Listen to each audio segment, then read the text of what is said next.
And good evening, everyone.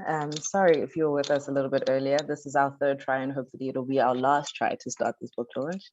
Thank you so very, very much for taking the time to be here. Those of you who are in the US, good morning. Those of you in South Africa, good evening. We have a really exciting program tonight, which we're especially excited to host with PM Press. Tonight's book's launch is with Peter Cole, and his discussant will be Warren McGregor. So tonight's book is about the life and times of a Black Wobbly.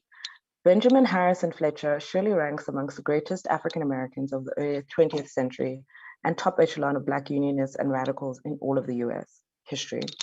Fletcher helped lead a path-breaking union that was likely the most diverse and integrated organization, not simply union, of his time, and despite that era's rampant racism, anti-unionism, and xenophobia. Along with thousands of his fellow Philadelphia dock workers, he helped found and lead Local 8, affiliated with Industrial Workers of the World, the IWW, perhaps the most radical union of all US history. The IWW was also the first predominantly white union in South Africa to actively organize African workers. Members of the IWWs are fondly referred to as Wobblies. Peter Cole, the author of tonight's book, is a professor of history at Western Illinois University in Macomb and a research associate in the Society Work and Development Institute at the University of the Witwatersrand, also colloquially known as WITS. His discussant is Warren McGregor, program coordinator for the Global Labor University at the University of the Witwatersrand, WITS. Thank you both for taking the time to be a part of this book launch. I am very excited to speak to you. I see that we will just have to wait a little bit for Warren for a second. But Peter, yes, thank you so much.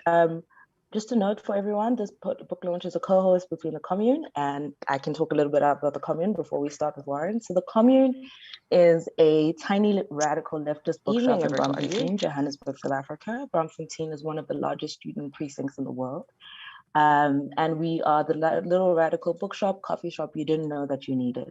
The Commune is also associated with the Cultural Forge, or the Forge, which is our space. We are across the street from each other, and the Cultural Forge is a space for organizing. We have screening rooms, we have gallery space, we have a theater. So we've designed this multi-purpose space for use, for cultural use. One of our largest elements of our mandate is understanding the role of trade unions and organizations, but also acknowledging that cultural work is a relevant space to kind of demonstrate alternative forms of organization. And both at the Commune and at the Forge, our mandate is to be worker-centric and to be Pan-African, radical, leftist, feminist, basically all of the ists that you're not supposed to talk about at a dinner party. But we are really, really excited for tonight. So I think I'm going to hand over to Peter to start his presentation, and then Peter and Warren will have a conversation. Over to you. Thank you, Luendo, and thanks everyone associated with the Commune and the Forge and New Frame, especially Mwalela, my friend, for helping organize this, and I look forward to talking with Warren later. So first, I'm going to share my screen and offer a somewhat formal presentation for 20 minutes. So Ben Fletcher was the most important leader in the Industrial Workers of the World's most effective branch, which was in the city of Philadelphia, which in the 19-teens and 1920s was essentially the most powerful radical union in the United States, led by African-American Ben Fletcher. You've not heard of Ben Fletcher, and honestly, no one has heard of Ben Fletcher, even though he was so important for so many different reasons, as I will come to explain to you, both the union that he led in the city of Philadelphia of dockers, but also as a part of this union called the Industrial Workers of the World, which was global in its vision and in its reach. Now, although in our time, 2021, racial capitalism, racism, xenophobia, and inequality seem very extreme, so too in the early 20th century when Ben Fletcher was most important and most influential. And so I'm going to hopefully, in the conversation especially, talk about its Ben Fletcher and the union he leads relevance to our time, both in the United States and in South Africa, and honestly beyond our two countries. I'm speaking to you this morning from the United States, even though it's evening in Johannesburg, one of my favorite places in the world. So a little about Ben Fletcher. Ben Fletcher was born in the city of Philadelphia, which was the third largest city in the United States in that era. And in 1890, when he was born, his parents had just arrived in the city of Philadelphia from further south, from a state called Virginia. And why his parents moved, his parents being African-Americans from the South, well, we honestly don't know, but it's reasonable to conclude that it was because of his the sort of intense racism that existed in Virginia and across the southern region of the United States. Unfortunately for Ben Fletcher, but also for his parents, as well as all African Americans who left the South in the late 19th century and early 20th century, racism also existed very much in Philadelphia. The first book by the legendary Black scholar W.E.B. Du Bois was actually written about Philadelphia, where he lived in the 1890s, and which he basically said that the number one explanation for the experiences of Black men and Black women in terms of jobs was racism. The city of Philadelphia also was actually considered to be a very anti-union place, referred to by one union organizer as the graveyard of unionism. Not necessarily a good place to organize a union, but we will see how Fletcher would do so soon enough. Now, when Ben Fletcher was just a young man, around 1910, he was 20 years old, he joined the Industrial Workers of the World, which I'll talk more about, as well as the Socialist Party of America, the SP, which had been founded just a few years prior. So in other words, just as a young man in his late teens and early 20s, he had become a leftist and decided to both organize union in the IWW, but also at that time, more broadly, was committed to fighting against capitalism. Fletcher, like many young working class men and women, didn't have regular work. And so one of the reasons that dock work is so interesting as an occupation to study historically is because before modern times, where large cranes and containers dominated waterfronts in Durban and around the world, instead you could just go down to the waterfront and pick up a shift if you were lucky enough to be hired. Fletcher also, in his free time, became an organizer for the IWW and often spoke on street corners, which was nicknamed being a soapbox speaker because he would stand on a small box made out of wood, nicknamed a soapbox, so that you could be a bit taller than the crowd as people walked by. And remember, this is before radio, before television, before the internet. And so the only form of mass communication was print media. But in addition to that, it was very common for organizations, especially radical ones, to simply go to working class neighborhoods and speak in public places on streets in order to appeal to and attract new members. That's very likely how Fletcher himself first learned about the IWW.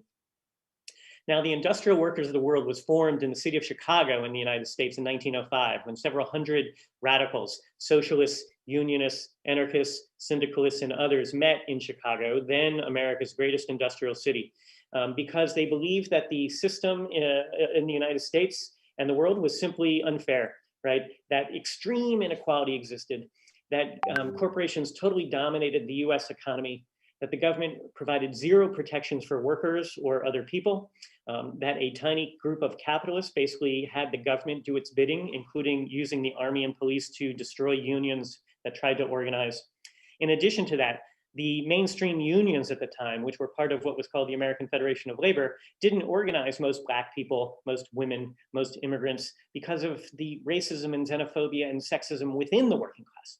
And so the IWW was founded to be intentionally a radical alternative to the mainstream unions, as well as to be anti-capitalist, as well as being internationalist from its birth, right? Which is why it named itself the Industrial Workers of the World. There was actually a conversation at its founding convention to say, let's call ourselves the Industrial Workers of America. And that was rejected.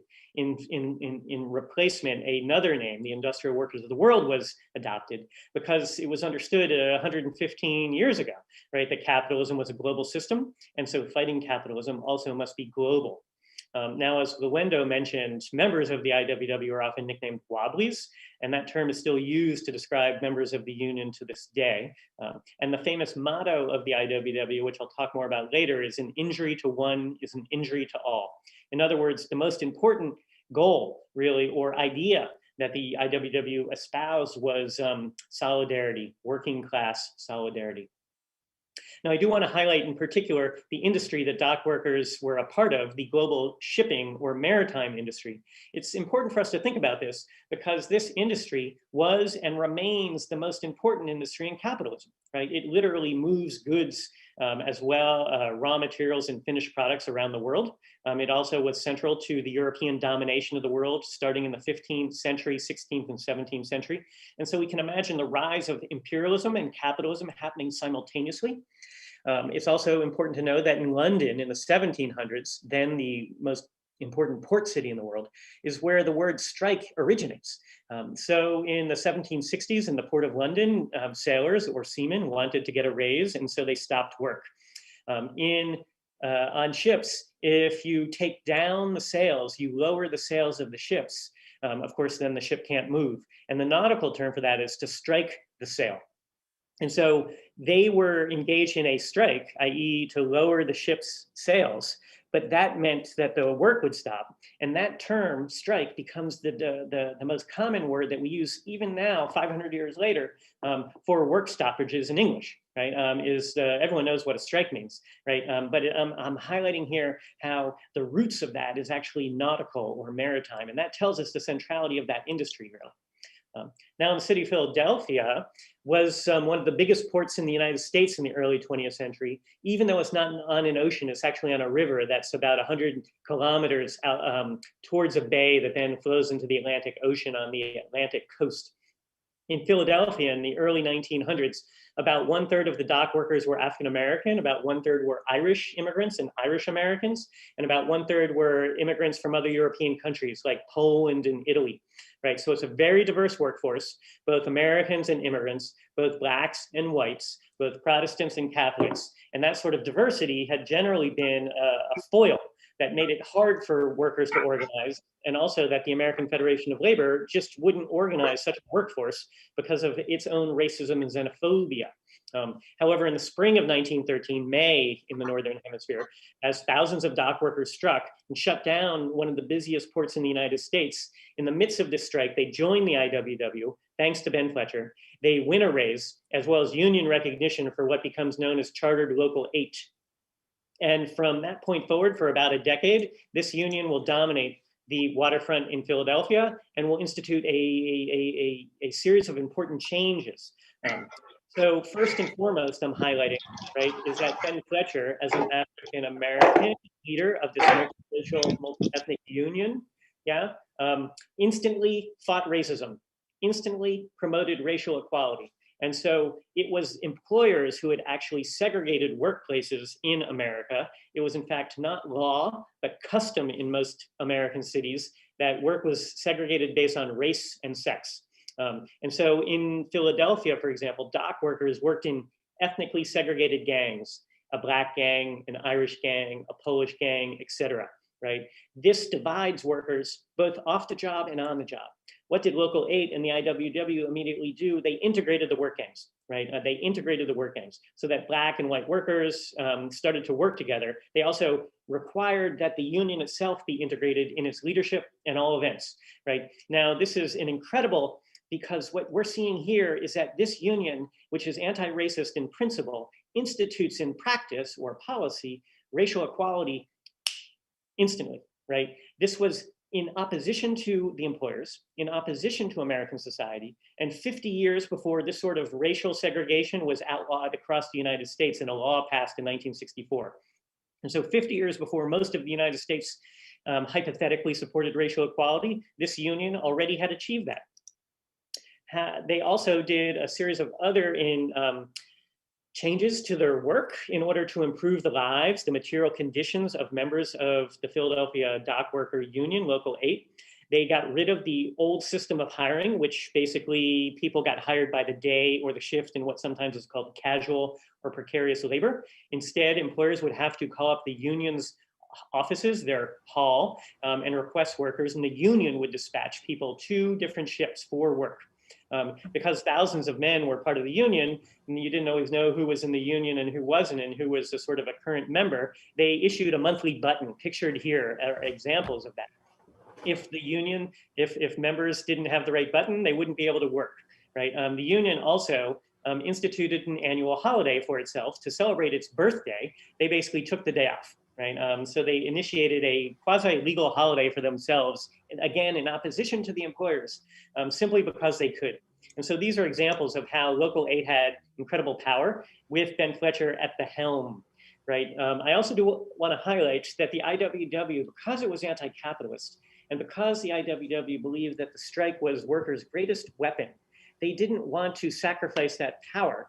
And so what they did was they simply didn't sign contracts. Instead, they would enforce their power on the job, which would require all workers, not just the elected leaders, to basically be committed to the union.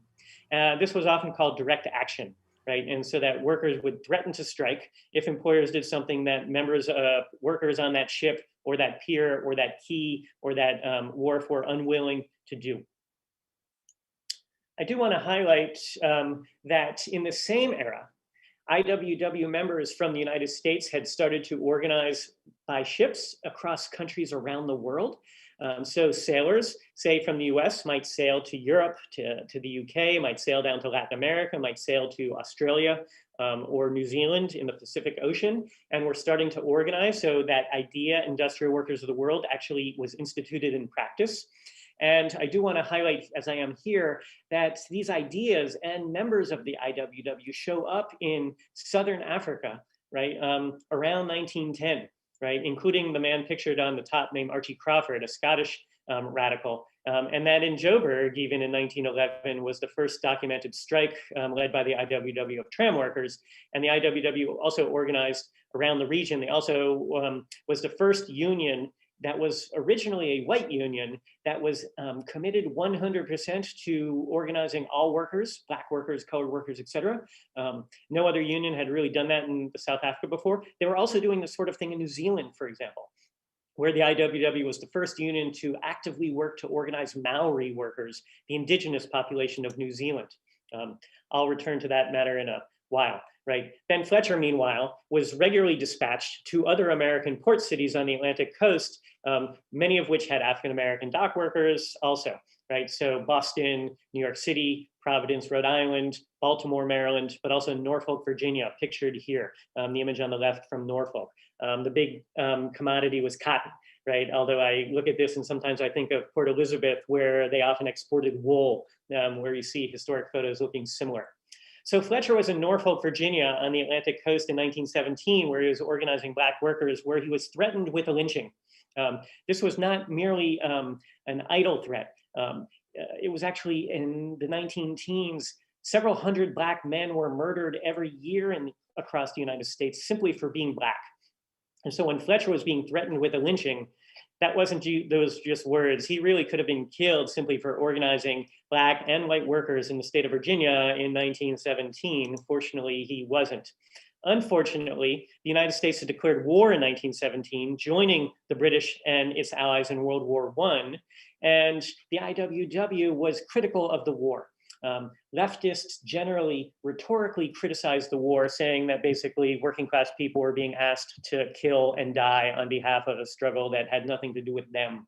Unfortunately, the war was often used against radicals in the same way that during World War II and during the Cold War, left-wingers were attacked in South Africa and across the world, across the West, I should say, including the United States. So Fletcher, as the most important Black leader in the IWW, along with more than 150 other IWWs, were arrested in 1917 and then put on mass trial in Chicago in 1918 for being anti-war.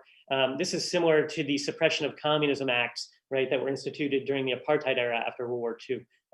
When Fletcher was in Chicago as part of this federal trial, his sort of humor became more well-known in several stories that were widely reported in 1918, but also subsequently in other Wobbly's memoirs.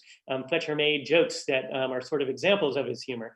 During the trial, he turned to his friend, Big Bill Haywood, and said, you know, if it wasn't for me, there wouldn't be any color in this trial.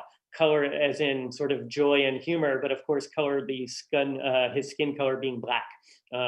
After the sentences were handed out, after 4 months on trial, more than 100 people were found guilty on all counts in under 30 minutes.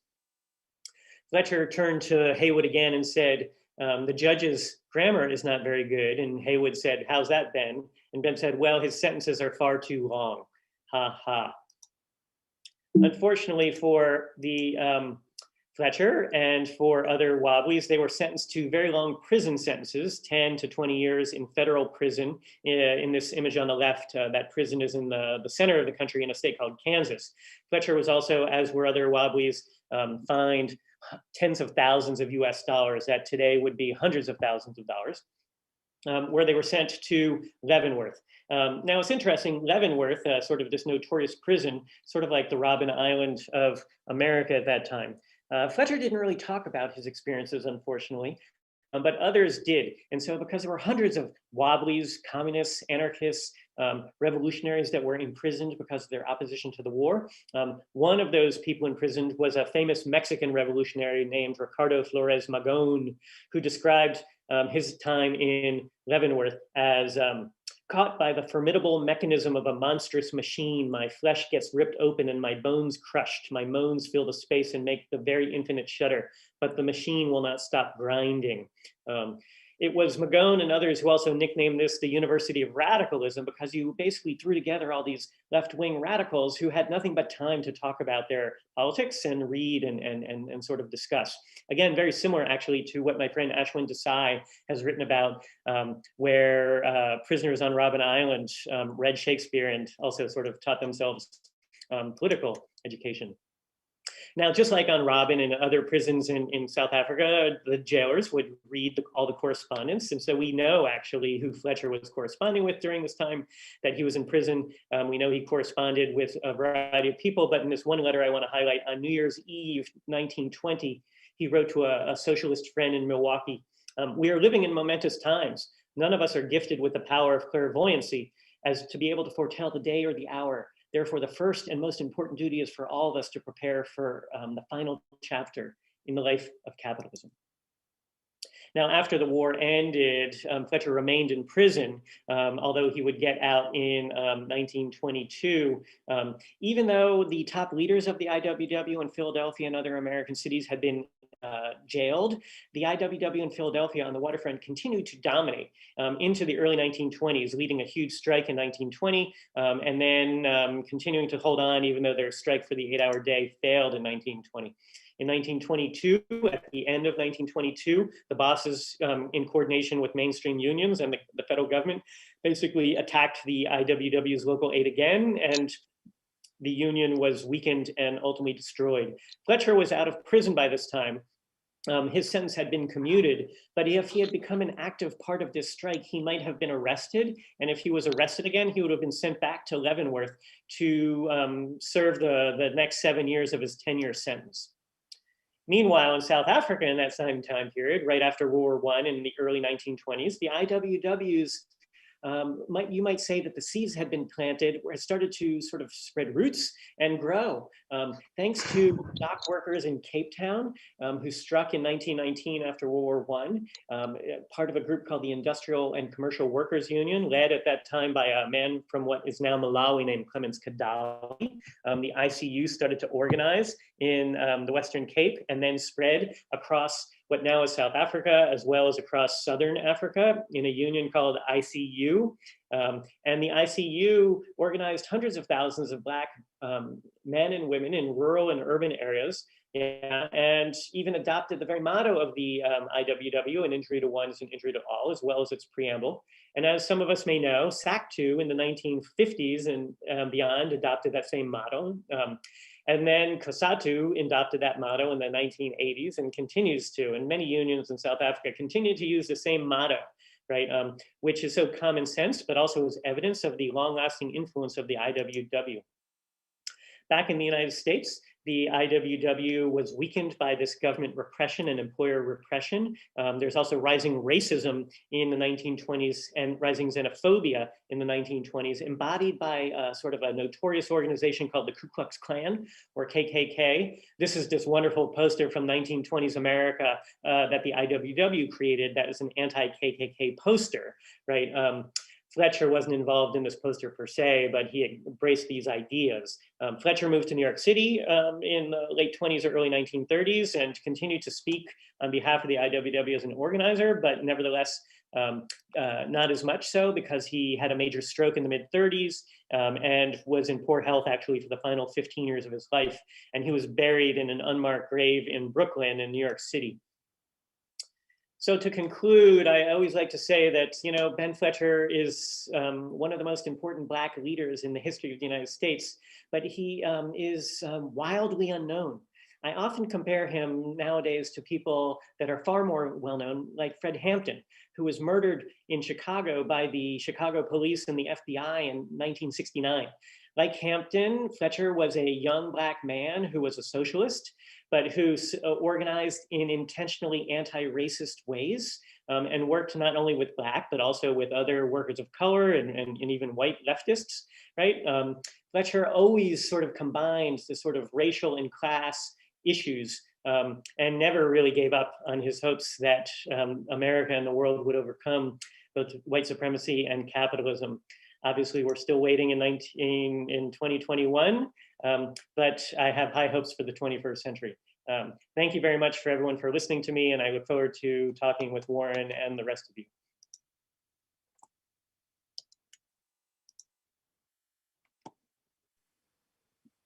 Thank you so much, Peter. That was really informative, especially the connections that you were able to make to South Africa. I know for most people, injury for one is an injury for all is something that we know, but we have no history of where it came from. I'm going to hand over to Warren, who will be discussing and asking Peter some questions. Thanks, Luendo, and thanks, Peter, and greetings to you, fellow workers. If you've had a chance to either read the book or read any primary materials from the IWW, that would make a bit more sense. But that's how workers and members of the IWW greeted each other. And it's important, I think, to keep that legacy going. And I think, Peter, this is why your book, the structure of your book, what is in your book is so, I think is so important. I mean, because there are many in this meeting that could be sitting here right now thinking, well, it's a nice story to read. It's an interesting figure.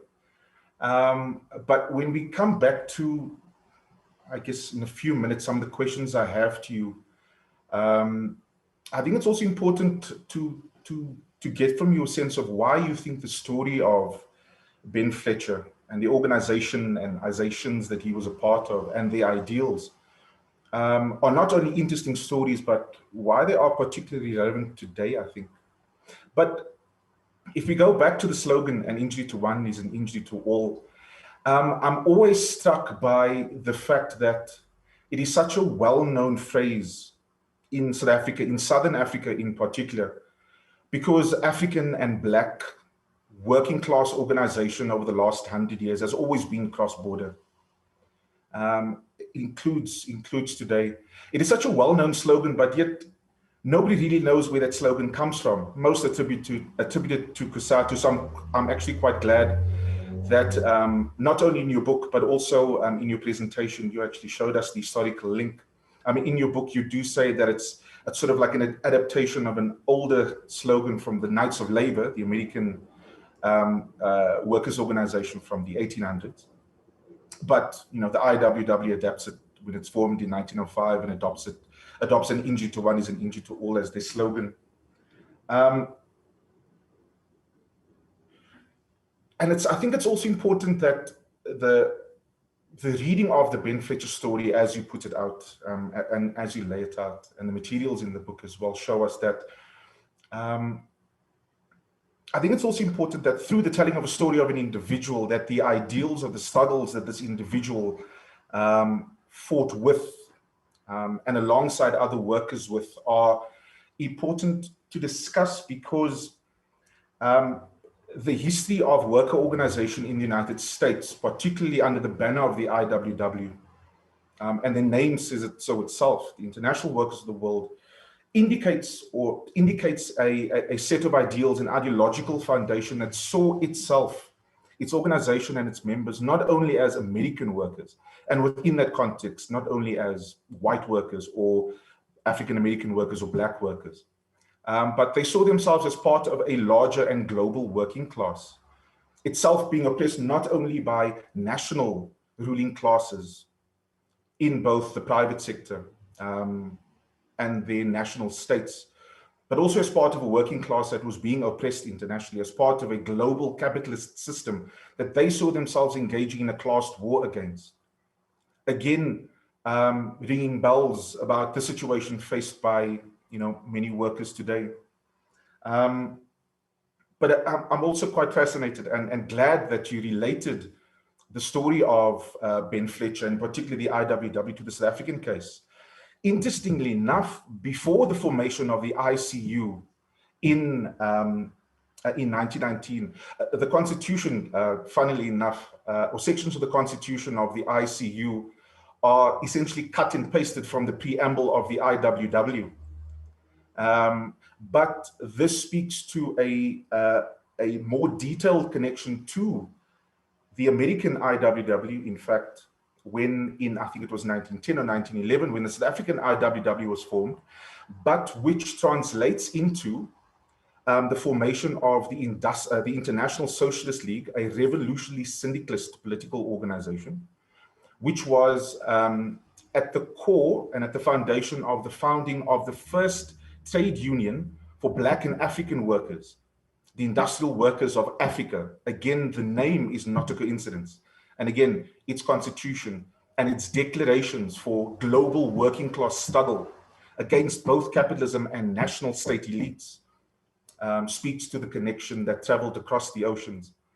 But again, another interesting point of connection between the relevance of the Ben Fletcher IWW story and modern day South Africa and modern day working class struggle is that it exists in a time of a particular kind of globalized capitalism.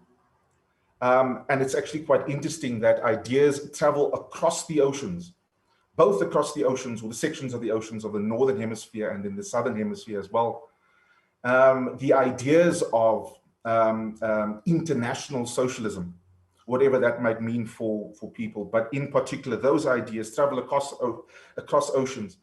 And it shows the connection that not only globalized capitalism made in terms of its own supply chains, I guess, for want of a better term, but also the connections made by workers across oceans, which translates into a South African situation that again sees itself as part of a globalized working class struggle. I think there's also parallels between why the ICU finds, or at least why the IWW and its ideals find fertile ground here in South Africa as well. Despite different kinds of histories, there are lots of parallels between the United States and South Africa. It's racialized capitalism, in particular, its history of colonialism, colonial struggle, a very divided working class based a lot on race.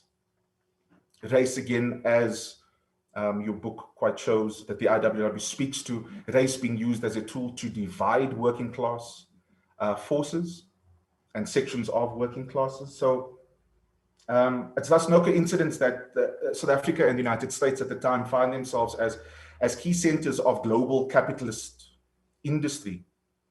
And thus the ideas that then spread across the oceans to these apparently different sites of production. It's quite interesting, or perhaps there's no coincidence there, that the ideas do spread and similar kinds of ideas are incorporated into localized struggles. There are many other kinds of parallels today, but which we will return to, I think, in a few minutes. But from that, I would like to ask you, particular questions. First of all, Your book is fascinating because unlike the usual books of historians or other historical accounts, your book is essentially divided into a very detailed and fascinating introduction, where you basically give a description of the life and times of Ben Fletcher.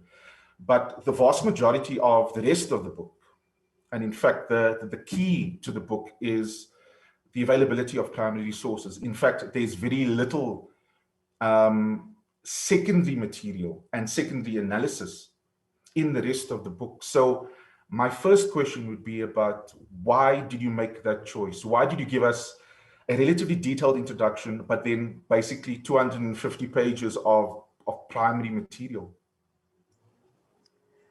Well, thank you for your comments and for directing South Africans to sort of some of the many parallels between the US and South Africa, as well as the particular ways that the IWW shaped South Africa in the early 20th century, and then subsequently, especially through the ICU.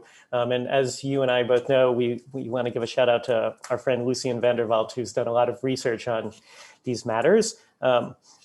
I also want to mention, before answering your question, that the first part of my book is actually an incredible 3,000-word essay by the historian Robin D.G. Kelly. He's also an American, but who spent a lot of time in South Africa too, and may not be unfamiliar to some of the people listening, who does an incredible job of showing how important really sort of Fletcher was to the American left, but also sort of the ways that the American left and how it's been viewed have sometimes written out of the story African Americans like Ben Fletcher.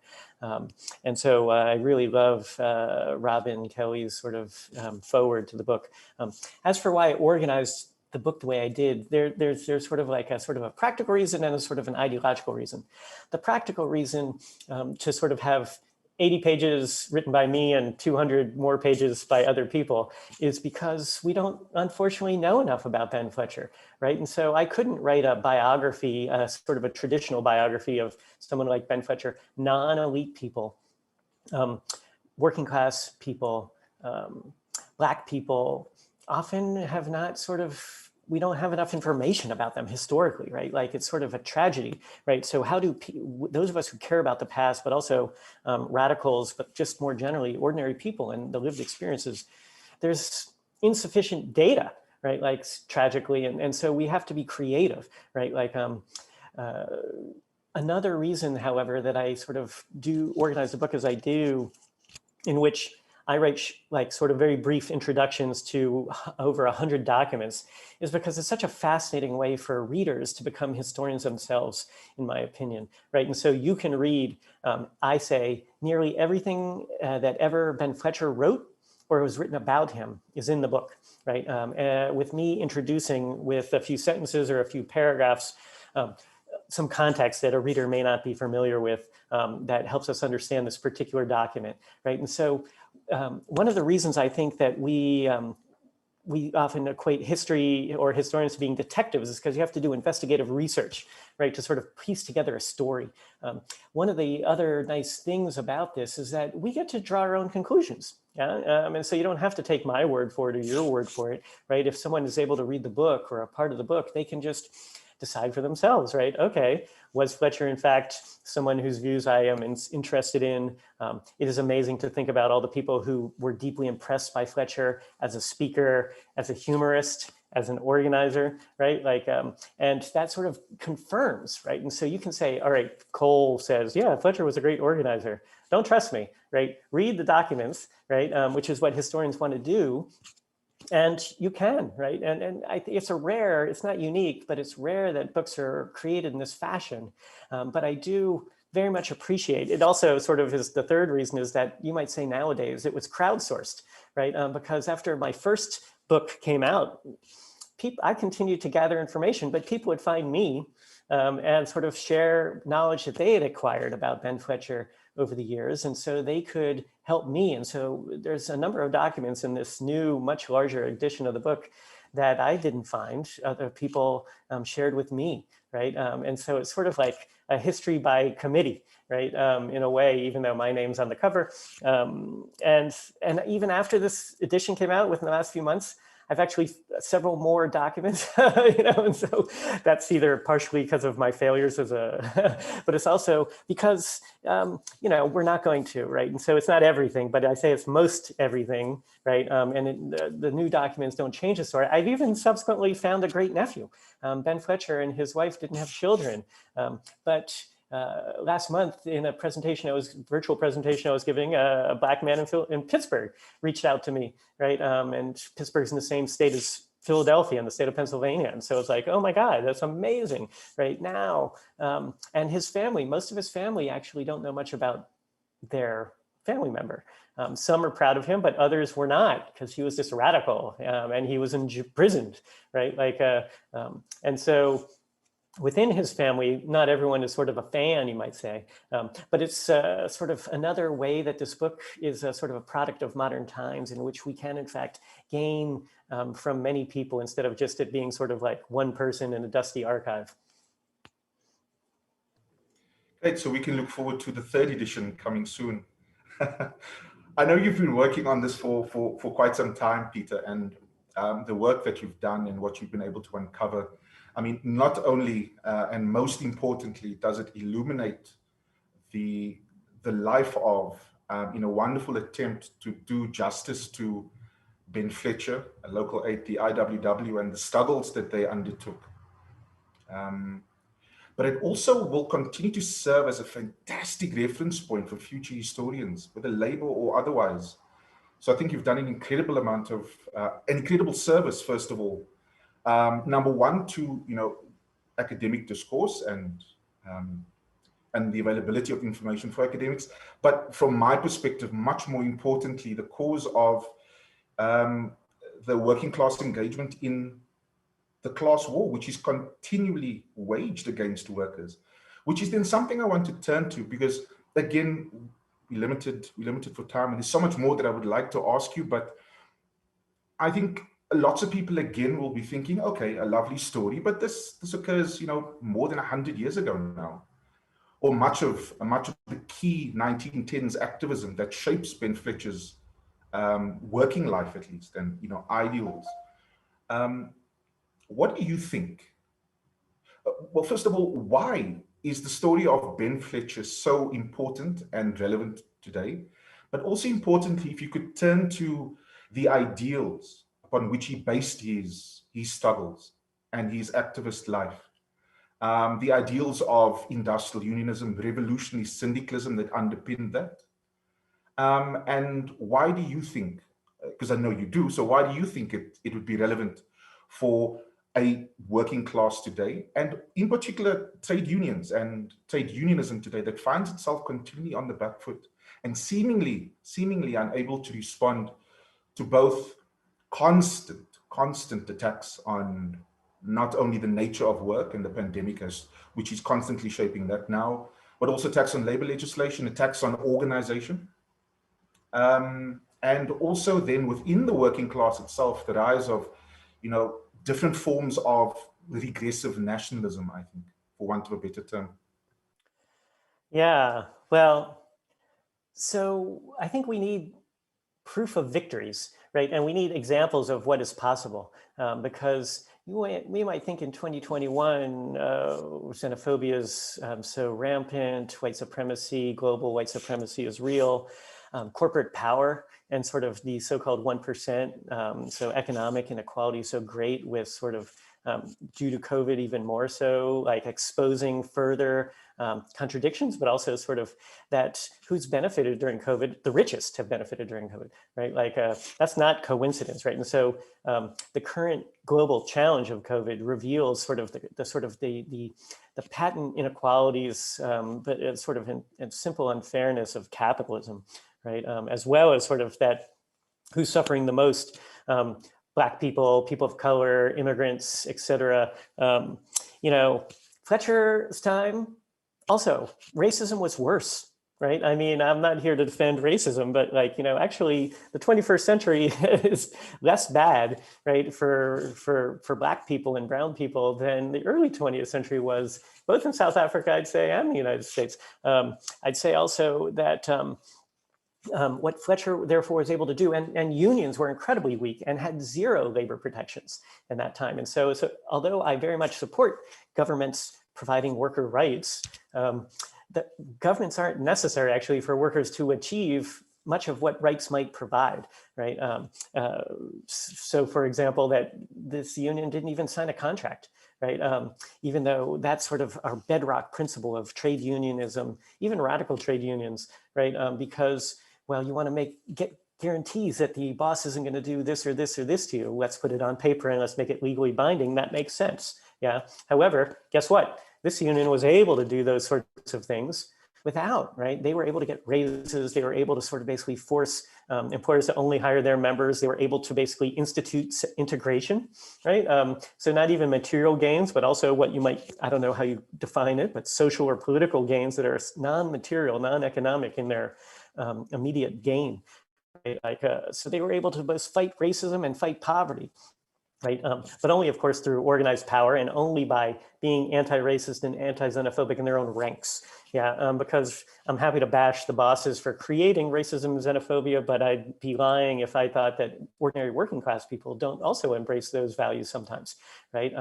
And so, like, they would only be effective and powerful if they also were anti-racist and anti-xenophobic, right? Like, as well as in other places, anti-sexist. I mean, the reason the IWW adopted the term fellow worker wasn't necessarily because they were thinking about LGBTQ issues and or sex issues per se, although women were at the founding convention. But fellow worker is actually a perfect 21st century term, instead of, as many in the labor movement in America do, call each other brother and sister.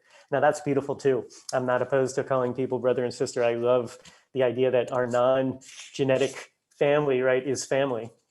Right, but the IWW is actually embracing these sorts of very seemingly modern, right, values. The only other point I'll make, Warren, to your question about relevance is, so right now in the United States, there's the most widely covered union campaign is happening in the southern state of Alabama, where an Amazon warehouse or series of warehouses to distribute, right, its goods is being there's a campaign to unionize. It's approximately 6,000 workers who are overwhelmingly African-American, men and women, right? Like in a place that was both where slavery existed, but where racism really sort of persisted well beyond the end of slavery in 1865, right? Like, and so the most important union campaign happening for years, you might argue, in the United States is this, because Amazon is the most powerful corporation, right, in the United States and world, arguably, right, as a sort of a leading distributor of goods, logistics, but also consumer goods. And tech, it actually controls a large part of the cloud, right? Like, and so organizing Amazon, $1 trillion corporation, right? Like, who's doing it? Well, it's a union that actually first has to be anti-racist, right? Because Black workers aren't going to sign on to a union that is doesn't treat Black people well, right? Like, and so, you know, I think that the campaign against Amazon in Alabama, or a union to unionize, Bamazon, it's sometimes now called, for it's in Alabama, right? Like that's Ben Fletcher, right? Like what they need actually is they need 10 Ben Fletchers, right? Because they need more people. Of course, they're doing fine, but we'll see what happens with the vote in this upcoming month. But the relevance is basically to be promoting unions, which remains the single best way to help people out of poverty, right? Martin Luther King famously called it the first anti-poverty program. How do people command higher wages? They force employers to pay more. How do they do that? Only through collective strength, right? Like an individual who wants a raise gets fired. If the entire workforce asks for a raise, they might get it. Yeah, like, and so do we want to redistribute wealth downward? Yes. Right, in the short term, that's our goal. In the longer term, we want it all, right? Like, because labor is the source of wealth, right? But so there's always short and long-term gain. And Fletcher, I think, very much embraced both those, right? Yeah, we want these short-term material benefits because we don't want people to be poor, right? Ultimately, the solution to poverty is getting rid of Amazon, right? Like and the fact that one person might own $200 billion, right? Like, how can Jeff Bezos spend $200 billion, right? Like, well, but if 200 million people had that money, they'd be better off, right? Like, and so what Fletcher's history and local aid union very much tells us about the story of organizing in the 21st century, but also points us to possible futures, perhaps. Yeah, it's fascinating because I think also, I think works like yours, and if I can relate this to a South African context again, but I think you can actually expand this globally. That works like this are important because generally historiographies they tend to be dominated by particular perspectives depending on who is being written about. So, for example, in South Africa, much of the narrative of the struggle against apartheid more recently has been shaped by a Black nationalist lens, which has to a certain extent, whether consciously or unconsciously, ignored the central role that organized labor in South Africa, Black organized labor, played in dismantling at least political apartheid, if not capitalism just yet. Your story in particular, or at least the story of Ben Fletcher that you've uncovered, also tends to provide more, for want of a better term, color to the historiography and the story of, yes, the American working class and its struggles against elites, but also the story of Black and African American and brown people in the United States, which more recently seems, particularly if you're sitting outside of the United States, seems to be dominated again through a nationalist lens. We know of Malcolm X, Martin Luther King. We know of Marcus Garvey. And there are quite a few interesting episodes in your book, particularly from the primary material, that relate to Black members and leaders of the IWW speaking out against the ideals of Marcus Garvey, which for many of us here in South Africa and Africa, if there are comrades from other parts of our continent, if they are here, will be quite astonished by. Marcus Garvey tends to have quite a sort of idealized picture that has been painted of him recently. But in particular, why does Ben Fletcher and other IWW or other Wobblies like him, leaders or not, why are they so antagonistic towards what you refer in your book and what the primary materials refer to as communists? For a South African audience or a non-United States audience, I would like to refer to them as the authoritarian wing of socialism or the Marxist wing of socialism. Why was Ben Fletcher and other Wobblies, why were they so anti-communist? Well, there's a lot we could talk about, and I appreciate we might have some questions. Like, so Marcus Garvey is a legend, a Jamaican who was living in New York City, right, who organized the largest Black organization in the world in the early 20th century, right? Like, great respect for that, but really they didn't have an agenda of economic inequality. They just wanted to sort of their piece of the pie, right? Like, deservedly so.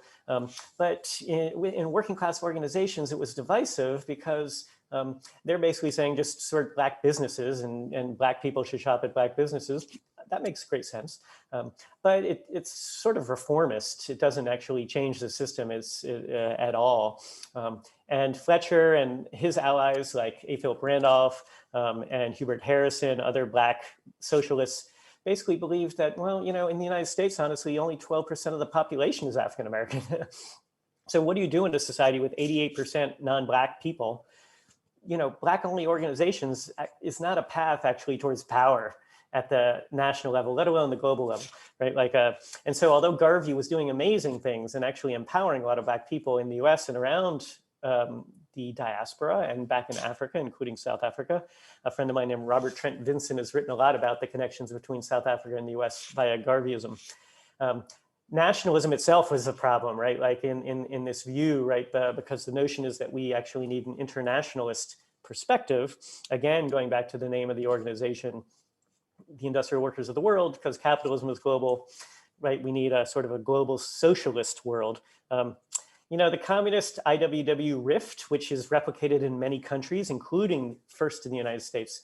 When the Soviet Union is born and the communist parties start to be created in many countries around the world, a lot of people are very excited, understandably so. The first successful attempt to create a socialist country, right?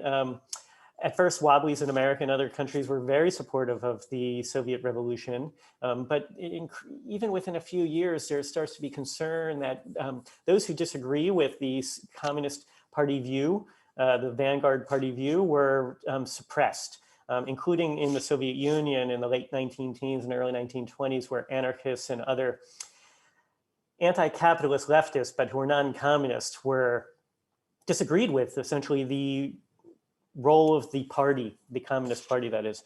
In the United States specifically, but also in many other countries, the communists were trying to recruit new members. And if you were trying to expand the CP in 1920, the most logical thing to do would have been to try to recruit the IWW to simply re-affiliate with the CP, right? Then you've got several 100,000 committed socialists of many working class stripes who suddenly make your team much stronger. Right? And if you could do that in many other countries. And so there was a multi-year effort on the part of the communists in America and other countries to basically lure these IWW to join. And this happened with other anti-communist left-wing organizations, unions, right, in Europe in particular. And basically the IWW ultimately decided that the CP vision was not what they supported. The IWW was much more suspicious of state power, much more suspicious of central state power, much more suspicious of the dangers of a top-down approach to socialism. And as a result, the CP in the United States specifically, but also in some other countries, started to intentionally disrupt the IWW in order to weaken the IWW. And so it's a very nasty split. And it's happened in more than one country, as we know, including South Africa, where divisions on the left caused this tremendous infighting, which sometimes is also called sectarianism, which was real. And the IWW was really on the worst end of it. The IWW didn't seek to destroy the communists, but the communists, when they realized that they couldn't basically get the IWW to play, in some cases, including in Philadelphia, actively worked to undermine the power of the IWW. And that was why Ben Fletcher specifically became rabidly anti-communist, even though he continued to be a socialist, lowercase s, because of that experience really in Philadelphia in 1920. It's actually sort of a complicated story that I try to explain in the book and other places, nicknamed the Philadelphia Controversy, but it can be very sort of in the weeds, right? Very particular and very detailed in ways that might not be interesting. But the short version is that this rift between the IWW and the CP was replicated in many countries. But even in, for instance, Spain in the 1930s, famously, where sort of the communist left and the non-communist left divided, right, during the Spanish Civil War, famously documented by George Orwell, who was an English socialist who was visiting Spain in the late 30s, yeah. And that's unfortunate. It weakened in the same way that divisions within the anti-apartheid struggle sometimes weakened. Divisions between the PAC and the ANC, for example, in the 50s, probably didn't benefit the movement, right? Even though you can understand why these differences existed, right? Like it weakened, right? Unfortunately. I also want to point out, lastly, that the CP in South Africa became anti-racist, to its credit, right? Very early on in its history in the 1920s. But it was really the IWW that first introduced the ideas of sort of anti-racism prior to the existence of the Communist Party, right? Like, but because the CP becomes much more influential in South Africa, even today, that earlier history is simply unknown within South Africa, which is unfortunate. Yeah, and again, I just pointed to the work that you've done, and also you referenced him earlier, in particular, the work of Professor Lucien van der Walt, who's down at the still named Rhodes University down in the Eastern Cape here in South Africa. I think why your work is so important is that it provides those who are interested not only in labor scholarship, but also those in the working class and poor who are looking for alternatives. It provides them more to their own history. For quite some time, depending on the circumstances that you're in, and you mentioned this earlier, that our histories are dominated by particular perspectives, which then means that over time your lens is sort of narrowed. But your work in particular, Lucien van der Walt's work in particular, shines a light on a different section of the socialist family, a section, or at least an ideological foundation, the ideological foundations of anarchism and revolutionary syndicalism, as not only, you know, stepchildren within the socialist movement, but had from the 1870s until about the 1930s been the dominant form of, at least the dominant ideological form of socialism for many workers around the world, not only in the big industrial centers of the Northern Hemisphere and colonies, etc. We have a few minutes left, so this is to the audience. First of all, just to echo what Luindo said, thank you very much for taking the time to listen to us talk. But if you have any questions, please send them through, and we will be notified. We'll be notified when you do. You spoke a bit earlier about the struggles taking place within Amazon, down at Alabama, etc., etc. But where does the IWW find itself today? It continues to exist after its heyday in the early parts of the 20th century. Where does it find itself organizationally? And in your estimation, is it still the same IWW, the same ideals? So the IWW, which I am not a member of, but you might say a fellow traveler and friends with, but you know, the IWW was incredibly powerful and had hundreds of thousands of members in the US, as well as in many other countries in the 19-teens and 1920s. Due to really government repression in the US, but in many countries, but also the rise of a more ultimately influential left movement, communism, the IWW and the ideas it espouses diminished, right, for across the 20th century. And so it remained, but it remained very, very, very small. However, the last decade or so in the United States, but also in many other countries, there's been a resurgence, significant growth. It remains a small union, but it's actually grown by multiple orders of magnitude in the last. Why is it growing? I think the ideas actually, and the internet is part of this too, people can find, right? People sometimes know what they believe, and there's no institution, no union or organization that exists until they find it, right? Because they sort of come to the ideas that they might believe in, a belief in sort of the socialism, but also sort of a suspicion of state power, right? Due to the failures, if not complete, right? Like of the examples of the Soviet Union or other sort of more authoritarian regimes that are also socialist, yeah? Like, and so in many countries, there are now members of the IWW. In the US specifically, there's thousands of people. It's organizing in many places. They continue to basically organize the unorganized. The IWW very much attempts to sort of say unions don't do what they're supposed to do because they actually intentionally refuse to organize workers that supposedly are unorganizable. Part-time workers, workers in industries that are deeply exploited, where often young people and workers of color and women congregate, right, are clustered. Fast food industry is one example, right? The IWW continues to organize in those. They also are organizing among people in prisons in the United States. And so there's an incarcerated workers organizing committee. America has the largest prison population in the world, even though we claim to be the freest country in the world, right? Like, and we also, as many may know, like the prison population is overwhelmingly Black and brown, even though the population of America remains majority white. And so I actually, last month, a friend of mine in the IWW sent a copy of Ben Fletcher to a Black friend of hers in prison in Texas, who read the book and then drew a picture of Ben Fletcher that was sent to me by way of her, right? Because he so much loved the book, and several dozen more copies of the book are being sent to IWW members in prison across the United States, right? Like who organizes prisoners the most oppressed, right? Like the IWW is trying, right? Like it's noteworthy. And so that's sort of a testimony to their radicalism as well as their sort of refusal to give up. Many Wobblies are also sometimes called dual card members. So they might be in a union that actually has a contract with an employer and keeps the second membership going in the IWW because they believe ultimately in that organization.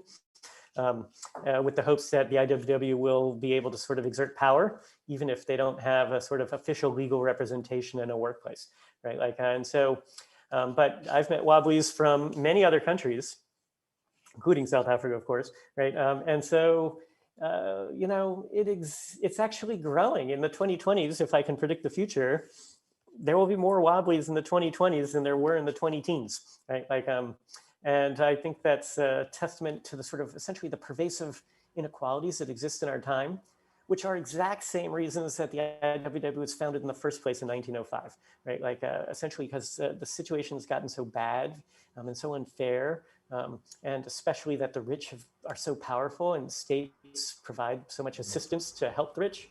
And when I say the rich, I mean also corporations, not just individuals, right? Like that people become more radical. The system has radicalized us because we get so upset how unfair the system is, as billions of people are in poverty when a handful of people have more money than they can possibly even use. Yeah. On that note, Peter, we have a question from an audience member. Her name is Claudia Mihailovic, and apparently she is a local journalist with the newspaper, The Business Day.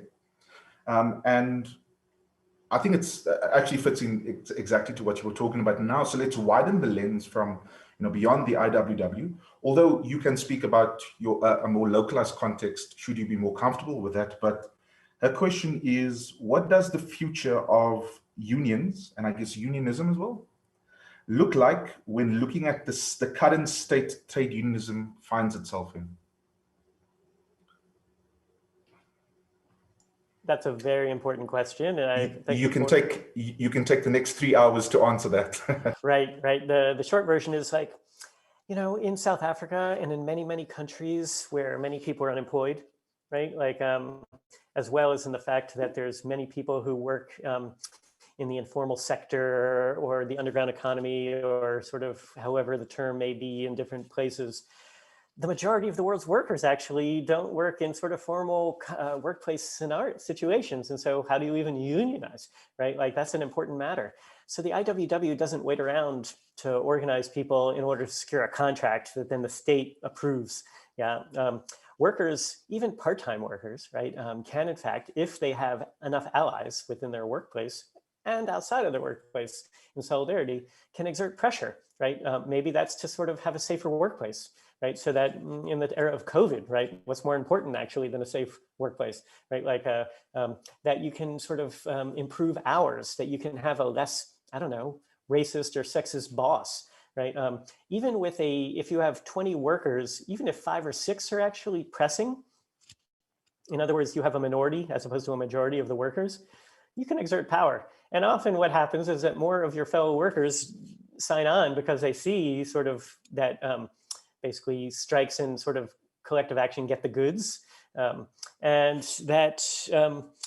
then as you become empowered, because that's what happens when you become an activist, right? Even in your own little world, right? You feel stronger, you feel more confident, you feel more willing to talk to your coworkers, family members, and neighbors about these matters, right? And you grow, right? That's the nature of social movements generally, not just workplace social movements, right? But in South Africa and many countries where community activism and support is so central and so important because so many people don't have formal work, right? The IWW isn't waiting around either for sort of a legal contract that's binding between an employer and the state.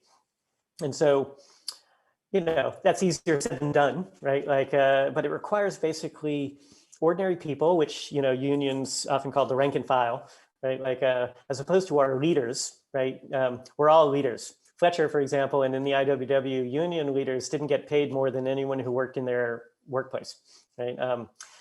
Whereas in some unions in some countries, including the US, elected leaders get paid much more than ordinary members of the union, right? Like it varies by union, right?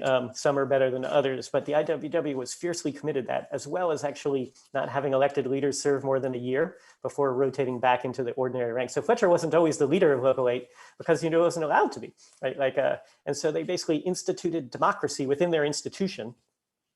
These sorts of experiences, I think, are empowering. And then we start asking about our larger society, right?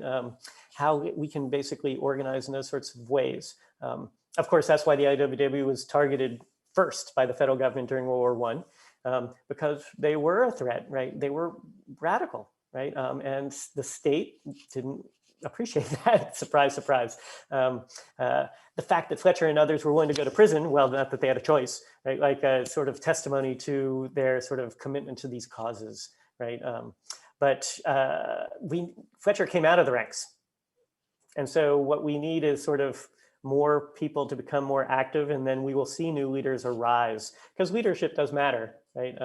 That's why I do highlight Ben Fletcher, not only the union that he was a part of. Thank you so much, Peter. So because of time, that's it from me. So thank you so much for allowing me to engage with you. Again, it's wonderful seeing you again, and all the best to you and fellow workers in a very icy United States, apparently. Again, your book and your work is fantastic, because not only does it shine a light on a working class hero, but it also allows us, in today's circumstance, it allows us activists, working class activists, trade unionists, to reimagine what the future could look like, reimagine political activism today, and it allows us a fantastic reimagination of our principles, our stances, our strategies, and our tactics. So thank you very much to you, Peter, and thank you very much to the organizers. Over to you. Thank you both so much. I learned a lot. You know, as Warren rightly said, I think sometimes there's a desire to make history linear and make it neat and tidy, and that there was good people and there were bad people, but there were never any complicated people. There were never people with stories or histories in a way that was able to, like, kind of, you know, engage with alternative forms. I mean, the truth of it is, if we think about labor law in South Africa, we've been very much influenced by the ability that the way that our labor law is structured in terms of permanent or full-time staff is in a way that the burden of proof lies on the employer now. If I've been working for you for 3 years, the burden of proof lies on you to determine that I am not a full-time employee. So to think about the ability to organize in a time when these things were truly impossible is huge, as we all try and figure out our own new paths. And you said something in the middle, Peter, and I apologize if I paraphrase badly, but when you were speaking about Ben Fletcher and his jokes, he was saying, we are living in momentous times, prepare for the final chapter in the life of capitalism. And I honestly hope that I'm one of the few that will be able to be a witness to the final chapter of capitalism. Aluto continuo, comrades. Thank you so much, both of you. Have a great evening. And don't forget to get the book. The book is currently on its way to the commune, so give us 2 weeks and then we'll be ready. But feel free to pre-order. Thank you both. Thank you so much.